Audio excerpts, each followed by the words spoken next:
고소를 당하셨다고요? 대표님 여기 땡땡 경찰서인데요. 별거 아니니까 빨리 오셔서 수사받고 가시면 됩니다. 이렇게 얘기해서 그냥 수사 일정을 잡아버리셨다고요? 진짜 안 됩니다.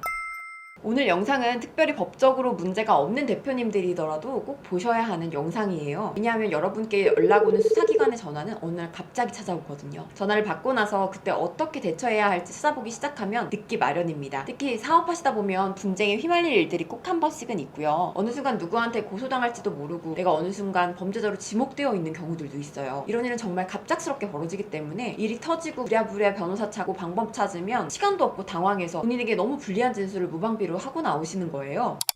안녕하세요. 추다은 변호사입니다. 그 전화 한번 받아보신 분들 아실 거예요. 머릿속이 하얘집니다. 내가 뭘 잘못했지? 누가 나를 고소하고 누가 나를 신고했지? 이게 보이스피싱인가? 별 생각이 다 드셨죠? 사업하시는 대표님들 자문해드리다 보면 전화 한 통 받고 패닉오신 분들 정말 많이 뵀거든요. 그리고 일단 경찰에서 전화를 받는 일이 살면서 많지 않잖아요. 그러다 보니까 이런 분쟁이 사업을 흔드는 경우도 적지 않아요. 근데 한 가지는 분명히 말씀드릴게요. 경찰 조사에서 무혐의 받는 건 운이 아닙니다. 처음 받는 전화부터 첫 출석 또 첫 진술 이 단계에서 거의 다 결정된다고 해도 과언이 아니에요. 오늘 끝까지 들어주시면 경찰 조사 준비 확실히 하실 수 있도록 제가 모든 내용 풀어드릴게요. 특히 오늘은 대부분의 변호사님들께서 잘 안 알려주시는 조사받기 전에 반드시 해야 할 5가지 짚어드릴게요. 이거 모르고 조사받게 들어가시면 시작부터 80은 깎고 들어가는 거예요. 첫 번째 단계, 전화 받자마자 일정부터 미루세요. 가장 많이 하시는 실수가 뭐냐면 전화 받자마자 변명을 시작하시는 거예요. 무슨 일인데요? 저 그런 적 없는데요? 막 이러면서 상황을 설명해요. 물론 이해합니다. 하지만 모르는 상황에서 더 많은 정보를 말할수록 나에게 불리한 진술을 할 가능성이 훨씬 더 높아지겠죠. 그 통화가 다 수사관의 메모로 남아요. 이것도 다 사람이 하는 일이기 때문에 우리에게 불리한 심증이 생길 수밖에 없습니다. 전화 받았을 때는 딱 3가지만 하세요. 사건 번호 물어보시고요. 어떤 죄목인지 물어보시고 출석 일정을 미루세요. 근데 여기서 가장 중요한 거는 일정을 일단 미루는 겁니다. 이번 주에 나오세요 하시면 죄송한데 일이 있어서 다음 주 후반 이후로 부탁드릴게요. 이렇게요. 가능하면 최소 10일 이상 뒤로 잡으세요. 수사관 입장에선 또 일정 또 잡아야 되니까 좀 부담스러워 하실 수도 있어요. 까칠하게 나올 수도 있고요. 그래도 미루셔야 됩니다. 왜요? 그 10일이라는 시간이 두 번째 단계를 할 수 있느냐 없느냐를 결정하거든요. 10일을 일단 확보하시면 이때 변호사를 찾아가시거나 적어도 고소장을 확보하세요. 두 번째 단계 다시 얘기해 드릴게요. 출석 전에 고소장을 확보하는 건데요. 이 부분 진짜 잘 모르시는 분들이 많아요. 이런 거를 변호사 입장에서 다 말씀드리면 영업이 잘 안 되긴 합니다. 하지만 제가 말씀드릴게요. 여러분이 조사받기 전에 나를 누가 어떤 내용으로 고소했는지 법적으로 미리 확인하실 수 있는 방법이 있어요. 정보공개 청구라고 하는데요. 생각보다 방법은 간단해요. 창에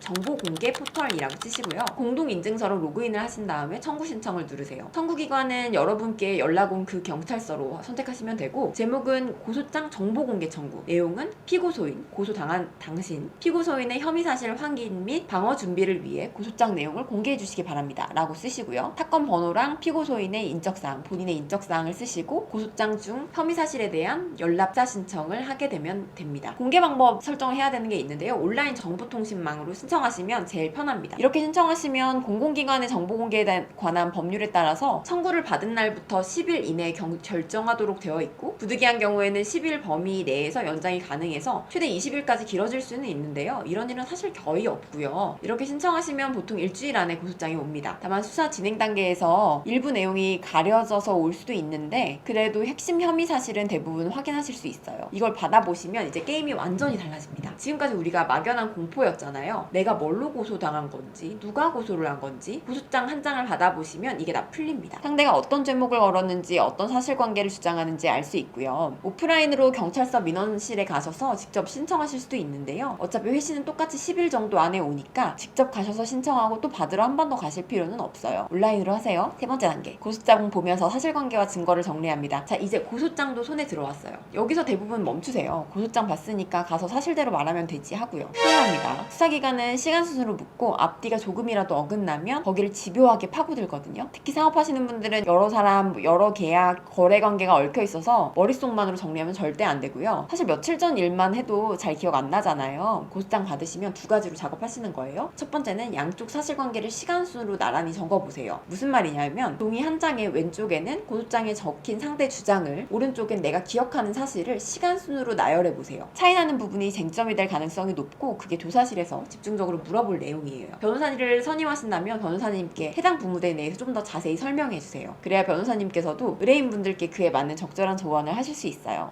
두 번째로는 증거 모으셔야 되는데요. 계약서, 카톡, 이메일, 송금 내역 이런 거, 특히 상대가 주장하는 내용을 반박할 수 있는 나의 주장 사항에 맞는 자료들 한 폴더에 다 넣으세요. 기억은 시간 지나면 흐려지는데 기록은 흐려지지 않잖아요. 네 번째 단계, 조사 받으실 때는 짧고 정확하게 하세요. 조사 받으실 때 대표님들이 가장 많이 하시는 실수가 두 가지예요. 너무 많이 말씀하시고 추측해서 말씀하십니다. 수사관이 묻는 건 단순해요. 이거 사실입니까? 왜 그렇게 하셨어요? 근데 여기서 변명하고 추측하고 기억 안 나는 거, 아마도 뭐 이런 얘기 하시는 거 본인도 확신이 없는 진술이 되는 거예요. 조사실에선 딱 세 가지만 지키세요. 기억 나는 건 정확하게, 기억 안 나는 건 기억 안 납니다, 모르는 건 모릅니다. 길게 설명하실수록 나한테 불리하게 해석될 수 있는 단어가 하나씩 끼어 들어옵니다. 변호사님과 함께 조사에 들어가신다면 아마 경찰 조사 전에 변호사님들께서 이런 부분에 대해서 의뢰인분들의 사실관계에 맞게 상세하게 설명해 주실 거예요. 거짓말을 하는 게 아니라 기억이 안 나는 나한테 불리한 내용을 추측성으로 언급하거나 이런 상황을 방지하기 위함이죠. 다섯 번째 단계, 조서. 절대 그냥 사인하지 마세요. 이게 진짜 중요한 부분입니다. 조사가 끝나면 수사관이 여기 한번 읽어보세요 하면서 조서를 줘요. 보통 한두 시간 진술하면 20장 우습게 넘어가거든요. 근데 이거를 네 비슷하네요 뭐 이러면서 그냥 사인하시는 분들이 있어요. 경찰서에 처음 와서 이제 막 긴장했지 뭐 또 조사하는 게 좀 힘들어요. 그러다 보니까 막 힘들고 한 말 뭐 맞는 것 같고 뭐 빨리 집에 가고 싶고 막 이러니까 그냥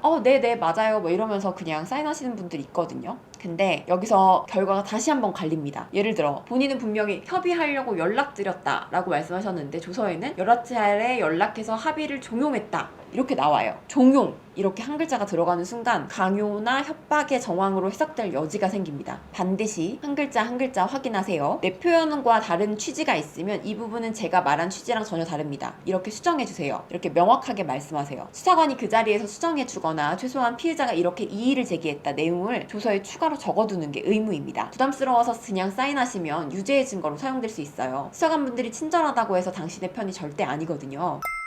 오늘 내용 정리할게요. 전화 받으실 때 변명하지 마시고 일정부터 미루세요. 최소 10일. 두 번째, 미룬 시간 동안 정보 공개 포털에서 고소장을 확보하세요. 고소장을 받으시면 세 번째, 양쪽 사실관계를 시간순으로 정리하세요. 네 번째, 조사실에서는 짧고 정확하게 말씀하세요. 다섯 번째, 조서는 한 글자도 빠짐없이 확인하세요. 이 5가지만 지키셔도 무혐의 받을 확률이 훨씬 높아집니다. 마지막으로 하나만 더 말씀드릴게요. 수사기관이 무서운 건 나를 속여서가 아니에요. 내 편이 아니라서 그래요. 내 입장을 변호해줄 사람은 나랑 내 변호사 딱 둘뿐입니다. 특히 사업하시는 분들이 휘말리시는 건은 순수 형사사건이라기보다는 거래 과정에서 생긴 분쟁이 형사로 번진 경우가 훨씬 많거든요. 이런 사건은 형사법만 아는 변호사보다 사업구조와 계약 흐름을 같이 이해하는 변호사가 방어를 훨씬 단단하게 짭니다. 다음 영상에서는 어떤 변호사 골라야 하는지 다뤄볼게요. 오늘 영상 도움되셨다면 구독, 좋아요 부탁드리고요. 지금 실제로 비슷한 일을 겪고 계신다면 프로필 링크로 편하게 상담 신청 주세요. 다음 영상에서 뵙겠습니다. 감사합니다.